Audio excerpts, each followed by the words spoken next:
Hello YouTube, this is AugustusLarch, and it's time to make the vlog to answer all those people who think they know God and think that God is coming to save them or that God lives in their heart. I'm going to let you in on what God really is, and this is a subjective analysis from a devoted ascetic I've been devoted for. I was an ascetic before I knew what it was, so probably since I was really young, so over 10 years. And this is what God really is. People think that God is somebody that gave them this special book, that's the only book they should ever read, and he's a special guy, turn on the wheels in the whole world, turn the wheels in heaven to make things right for them on this earth, and he's going to take care of them forever, and they're going to meet him after they die, right? This God. And I'm telling you, that's not what God is. What really God is, I'd choose to use the established for the pious ascetics out there who studied and denied themselves and really tried to understand who they were and where they fit in this world. And they have a list a short list right here. And it's the 7 cardinal virtues and the 7 deadly sins. And I'm going to go through them with you. And I'm going to let you... God is every person. Every living, thinking being shares a collective human mindset out there that anybody can tap into, and people tap into it, but they don't put it into cognitive thought of what they're really doing. They're not being sophisticated with it. This is the sophistication of applying real classical morals to your life, because they're worth something. They actually worth something. First of all is laziness and strength, formerly known as sloth or strength. And it is very hard sometimes to get through this world, and you have to apply a little fortitude. You have to deny yourself to a certain extent. Being an ascetic, I know that, but everybody should do this, and that's what real strength is, to have a constant basis for what you're doing, a real value. And that's what strength is, and that's against laziness. But there's people say, well, at least I'm not doing this, and at least I'm not doing that, and they think they're getting by without sinning. The top of the list, the worst sin is not to do something when you saw an opportunity. There's an opportunity, you didn't do anything. That's laziness, and the opposition to that is strength. And keep in mind that strength is always being on task with this world. If you feel your life is important and can be something, that's the driving force behind it. That's the value in strength. And the next one down the list is anger. And a lot of people get anger and strength mixed up. They're totally different things. Anger or wrath is saying that, I'm going to give up on thinking. This whole basis of this whole list is thinking. So if you give up on thinking and get physical with a situation with no guide to direct you behind that physical nature, strength is a physicality, but it's more of a mental thing too. And the opposition to anger or wrath is patience.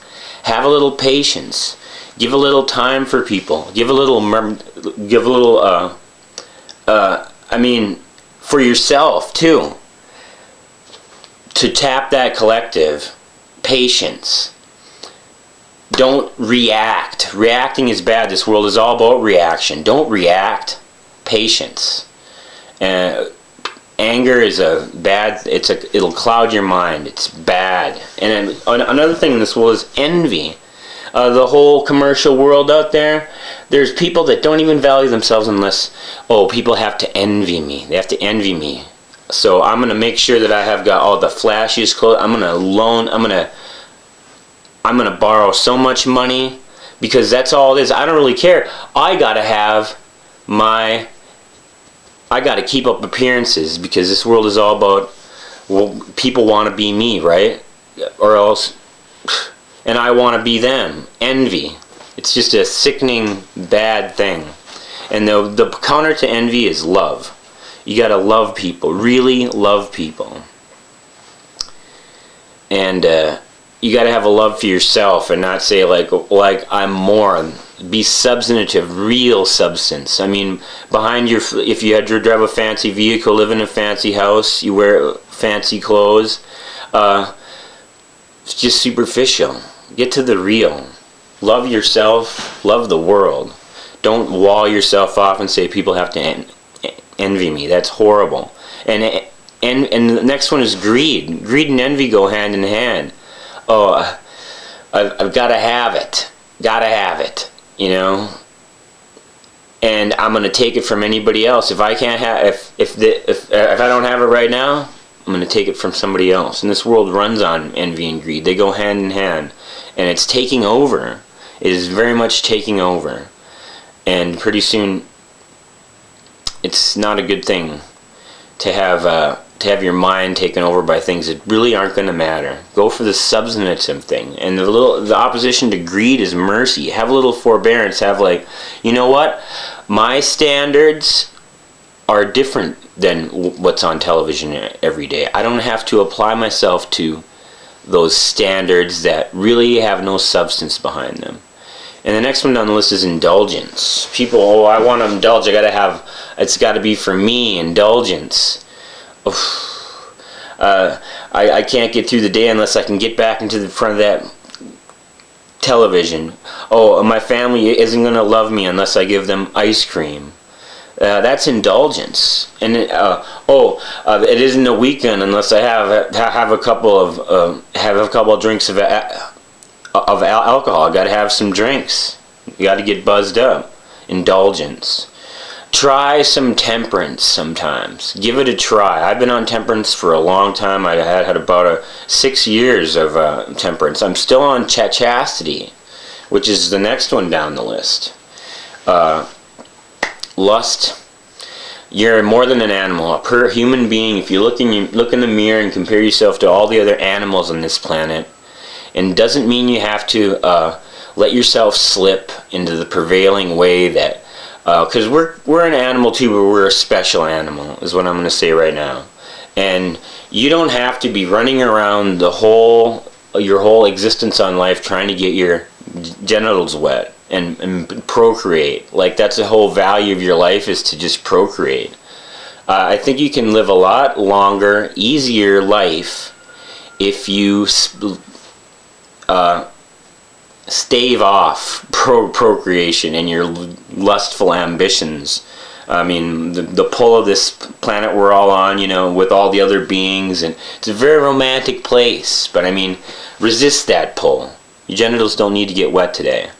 And the thing about the opposition to lust is chastity. Give it a try. Chastity and temperance are so much the same thing. They're very valuable. If you can allow yourself a measure of temperance. I'm twisting it around, using the reverse psychology on you. Yes, you will like it. You will learn to like temperance and chastity. And the last one on the list is pride. And pride, greed, and envy, they should be right together on there. Pride is a fool's fortress. Woe to the man who spends his maintenance of his life on pride, for his maintenance hog. It is a constant maintenance on pride. Give yourself a little humility, really. Eat a little humble pie now and again to say, like, I don't have to set the standard for humanity all the time. I don't have to be our arbiter elegantarium.